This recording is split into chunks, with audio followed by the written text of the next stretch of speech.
Good morning, everyone. Today, let's discuss about syntax. So, what is a syntax? It is openness. So, these are the words that put together in sequence to express meanings for which no separate words exist. So, lexicon and morphology alone are not sufficient to produce all the complex meanings and meaning distinctions people need to make in thought and communication. So neither morphology nor syntax are closed systems, but they are limited resources. So syntax deals with the tools available in languages for putting words together in sequences. So the term grammar is sometimes used in place of syntax. However, grammar is believed to cover not just syntax but also morphology, and often phonology and semantics too. So syntax can be defined as a grammar above the letter. Though the lexicon and morphology are somewhat open to new members or meanings, syntax gives another way to express new meanings, nuances, precisions, or links between ideas. And it also enhances the creativity of expression. And all of the grammatical systems such as phonology, morphology, or the lexicon are open, but openness is the most salient feature in syntax. So let's proceed with the notion of a sentence. Basically, sentence is the largest linguistic unit with grammatical structure. Why? Because it is the unit over which grammatical rules apply. So opposite to it is the morpheme being the smallest grammatical unit. So according to American linguist Leonard Bloomfield, he defines sentence as a string of words that expresses a complete thought and not included in any larger linguistic form. Say for example, the fisherman hung the net on the fence. I saw him. The fisherman hung the net on the fence and I saw him. So these are the string of words that expresses a complete thought. So syntax is also the structure and ordering of components within a sentence. It is a system of principles and rules by which novel sentences are produced and interpreted. So sentences that have never been uttered by any speaker or heard by any hearer. So there are sentences that expresses new meanings and sentences that expresses old meanings in new ways. So this can be referred to as creativity in sentence formation. But not every sentence one utters or hears is novel, but speakers do fairly often produce novel sentences. So syntactic rules combine words into phrases and phrases into sentences. And one of the most important thing in syntax is the SVO, or the subject verb object language. Grammaticality, it should not be confused with interpretability or meaningfulness. So some grammatical sentences are nonsensical, while some ungrammatical sentences are sensical. So identifying the ungrammatical tells us about the syntax of a language. Say for example, the fisherman hung the net on the fence. So this is obviously the grammatical sentence. So the hang fisherman fence on the is obviously a ungrammatical sentence. So according to Noam Chomsky's famous sentence, colorless green ideas sleep fiercely. This is fully grammatical, but according to him, it makes little to no sense. So we have here another sentence. Fisherman hanged on the fence is not grammatically correct. Why? Because the past tense of hang is hang, which is H-U-N-G. It's not H-A-N-G-E-D, but all speakers of English understand that. So let's proceed with hierarchical structure in sentences. So There are three types of grammatical unit that can be used to describe syntactic structure of a language. So these are the three: the sentence, the word, and the morpheme. But these are not sufficient and there is a need for other units.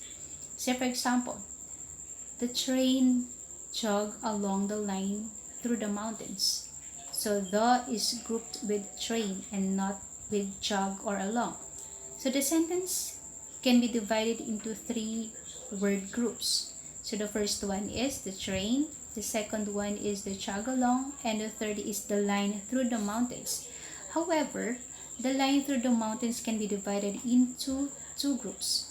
So the first is the line and the second is through the mountains. So these are represented through diagrams to facilitate understanding.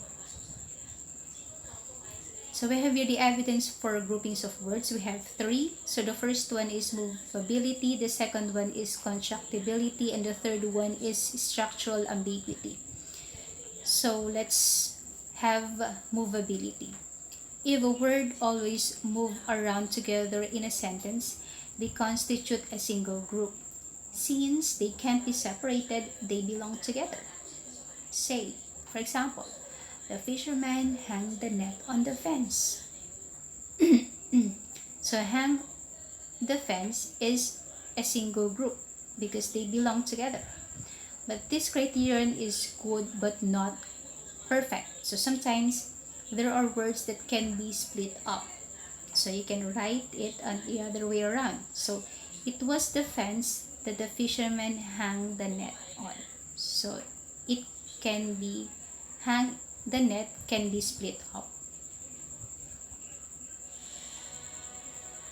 The second one is contractibility. It is the potential for a string of words to be replaced by a single word. So we're going to use the sentence that we used earlier. So the fisherman can be replaced by he, the net by it, and on the fence by out of up. To make it, he hung it up.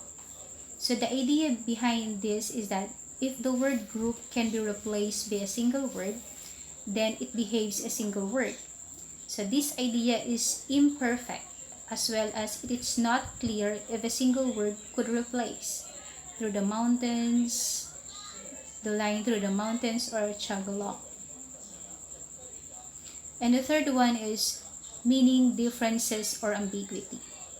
So it's a single stretch of speech or writing can have two or more than two distinct meanings. Say for example, the word bank side of a water course, you can also call it as financial institution. So let's have a sentence here. The police shot the robber with a gun. So the elements of the above sentence can be grouped into two ways. And this makes the sentence ambiguous. Why is it ambiguous again? Because it can have two or more than two distinct meanings. So by using that sentence, we're going to make two different or distinct meanings out of the sentence.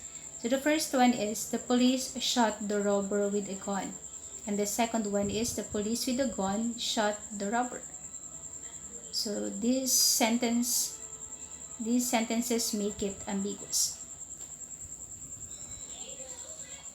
The next one is the syntactic units.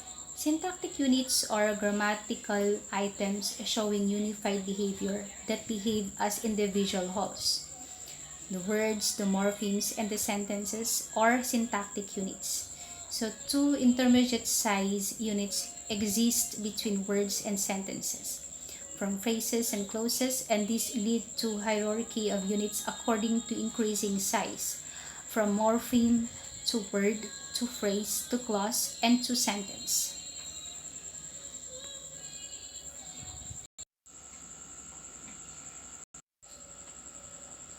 So let's proceed with the symbols used in syntactic analysis.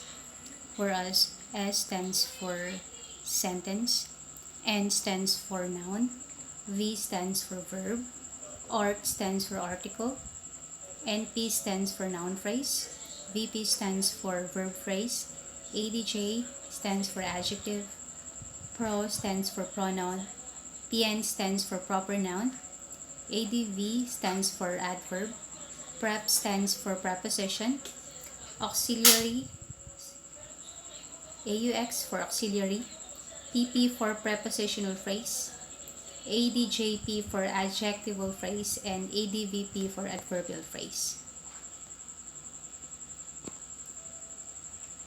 So let's proceed to clause. Sentences come in variety of types ranging from single morphemes such as yuck to complex syntactic forms. Simple sentence are the ones that contain one verb and specify a single event. For instance, I live on my own. Simple sentence can be joined by coordinating conjunctions to make compound sentences like I found some money and I spent the money on ice cream. So and here is the coordinating conjunction. Next to it is the complex sentence, and it can be made by joining simple sentences and the use of conjunctions. For example, I got high marks because I studied hard, because here is the conjunction used in the sentence. So sometimes, simple sentences that make complex ones need to be modified. So the fisherman hung the net and the fisherman made the fence last year. So we have here two clauses which make this complex to be modified. So the fisherman hung the net on the fence that he made last year. A clause is a string of words that is either a simple sentence or a modified form of a simple sentence. We have here two types of clauses. So the first is a simple single morpheme type containing of a word used as an interjection. So these are called minor clauses because they have the simplest structure. The second one is the major clauses. These are either independent or dependent, which contain everything, a verb and accompanying nouns referring to an event in the real world, such as or some imaginary word. So the clause is the most fundamental unit of grammar. So a clause is a group of words that contains a subject and a verb combination, such as he has a house, I hate smoking. So clauses can be divided into independent and dependent clause. So what's the difference between independent and dependent clause? An independent clause is a group of words that can stand alone and gives a complete thought. So an independent clause is a sentence, such as he drives fast, and they don't go out at night. While an independent clause is a group of words that cannot stand alone and depends on another clause to convey a complete thought. Dependent clauses are not sentences, such as before I left, although he was home, because I was alone. Let's proceed to phrase. Phrases are groupings of words that do not normally constitute complete clauses, but parts of clauses. Say for example, the train jogged along the line through the mountains. So here are the phrases used in this sentence. The train jogged along the line through the mountains. It can be defined as a group of words that does not contain a subject and a verb. It can have one of them but not both. For example, the green apple under the desk has been smart student and very nice. So these are the examples of phrases. So let's proceed with the types of phrases.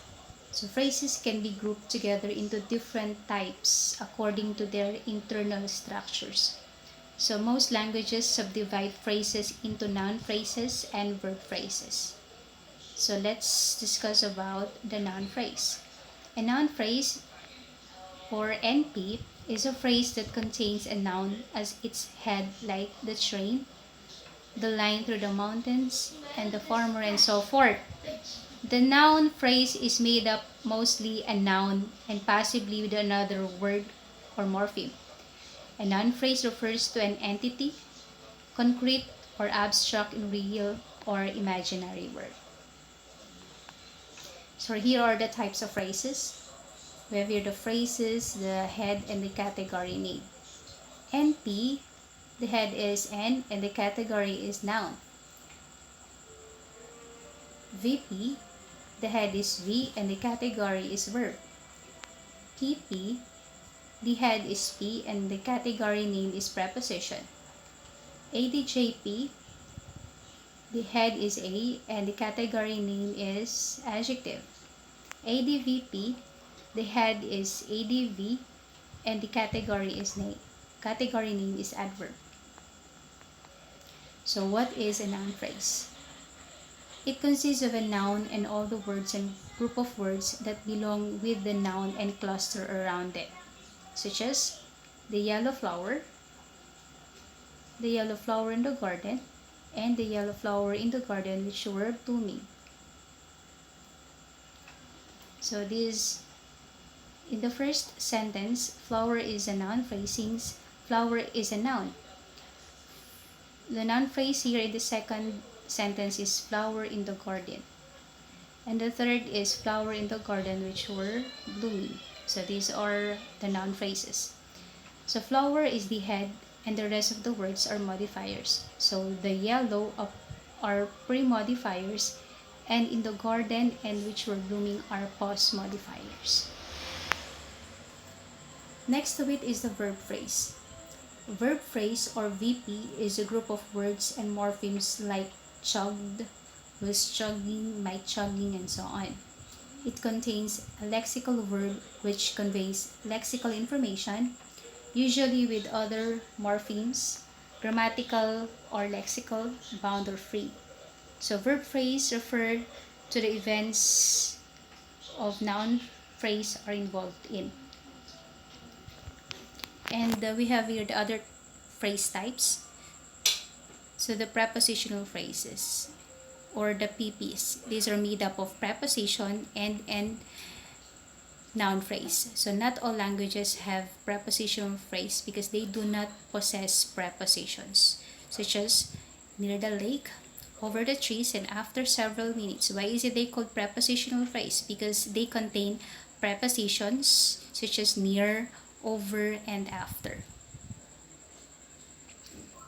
Next to it is the adjectival phrase. So this type of phrase has an adjective as the head and a modifier denoting degree or intensity, such as very tall, quite rich. So these are the adjectives used. We have tall and rich, and the denoting the modifiers are the very and quiet. And the last type of phrase is adverbial phrase. So this type has an adverb as its head and a modifier again showing degree. For example, very badly, excessively well. So the adverbs being used are badly and excessively, and very and well are the modifiers. So to create a visual representation of syntactic structure is through tree diagram. So we have here the symbols such as art in an article, and as a noun, NP as a noun phrase, and etc. So these symbols are used to label the parts of the tree to capture the hierarchical organization of those parts in the underlying structure of phrases and sentences. So we have here a sentence, Pat likes my cat. So at the upper portion of it is S, which stands for sentence. So under sentence we have the NP and the VP. NP stands for the noun phrase and VP stands for the verb phrase. So So let's proceed with the sentence. Pat likes my cat. So we're going to label the parts of each word. So Pat is a noun, which is called a noun phrase. Likes is a verb. My is a determiner, and cat is a noun. So likes is a verb, and it is verb phrase, while my cat is a noun phrase. But noun phrase is also included in a verb phrase. So let's have another example. The sentence is, the man will hit the ball. So as usual, S is in the upper portion, and under the sentence is the NP and the VP, which stands for noun phrase and a verb phrase. So let's proceed with the sentence. The man will hit the ball. So the is the determiner and man is a noun. So to make it the noun phrase. Will is an auxiliary and it is under verb, and hit is a verb. Of course, it is under the verb phrase. The is a determiner and ball is a noun. So the ball is a noun phrase and that is included in the verb phrase. Let's proceed with another example. Colorless green ideas sleep furiously. So usually, S is in the upper portion, it stands for sentence, and below it are noun phrase and a verb phrase. So let's proceed first with the sentence. Colorless is an adjective. Green is an adjective. Ideas is a noun. Sleep is a verb and furiously is an adverb. So colorless is a noun phrase. Green ideas is also a noun phrase. Sleep is a verb and furiously is an adverb. And that's included in the verb phrase. So let's have the analysis of a sentence structure. So again, we have again a sentence here. The children put the toy in the box. So we're going to label each word into its appropriate symbols in syntactic structure. So the here is the determiner. Children is a noun to make it a noun phrase. Put is it a verb. The is a determiner. Toy is a noun to make it a noun phrase. In is a preposition. The is a determiner and box is a noun. So the box is a noun phrase and in is a preposition. So in the box is a prepositional phrase because it contains preposition. The toy is a noun phrase but it includes put, so to make it a verb phrase. And the children is a noun phrase because it contains a noun. Another example is the old tree swayed in the wind. So let's again label each word. So the here is a determiner, old is an adjective, and tree is a noun. So to make it a noun phrase, why is it called a noun phrase? Because it consists of a noun, which is tree. And then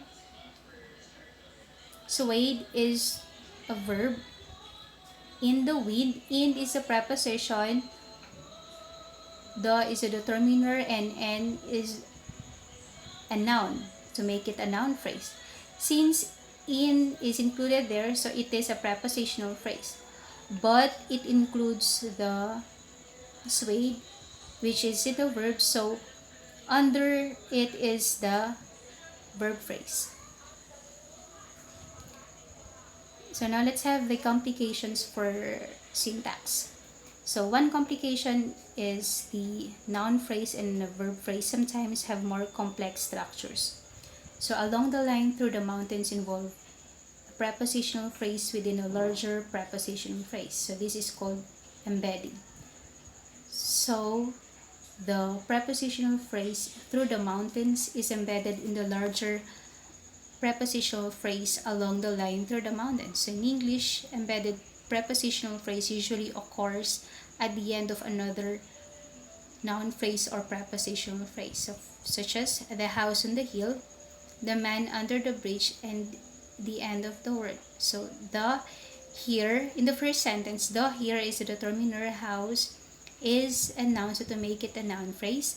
On the hill, so on is the preposition there, the is the determiner, and hill is a noun, so to make it prepositional phrase since it consists of prepositions. The man under the bridge, so the here again is a determiner, man is a noun, to make it a noun phrase. Under the bridge, so under here is the preposition, the is the determiner, and bridge is a noun, so to make it prepositional phrase since under is an example of preposition.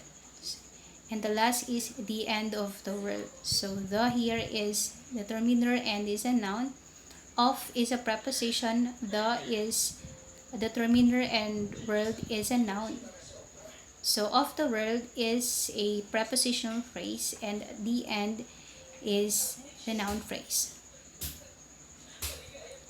Sometimes, and now a noun phrase is embedded in another noun phrase. So the strange room's horrible smell, the new film's boring ending, and the new tourist tour to the west. So another complication is that phrases can be conjoined by conjunctions such as and or to form more complex structures. Say for example, a word and a number. So and is a conjunction. And instruction booklet and the necessary cables. So and of course is a conjunctions. So from the cities and from the towns. So within the words, boys and girls, salt and pepper, big and the little people, and swam and played, old men and women. So why do we need to study syntax? So our knowledge of a language consists of a finite number of words. When I say finite, it's a limited number of words, and we have rules to apply, such as the grammar of the language. Infinitive expression, so an infinite number of possible utterances in every language. So all these utterances can be stored in our brain. So it is the job of the syntactician to find out what these rules are. So that's the end of the lesson. So thank you for watching.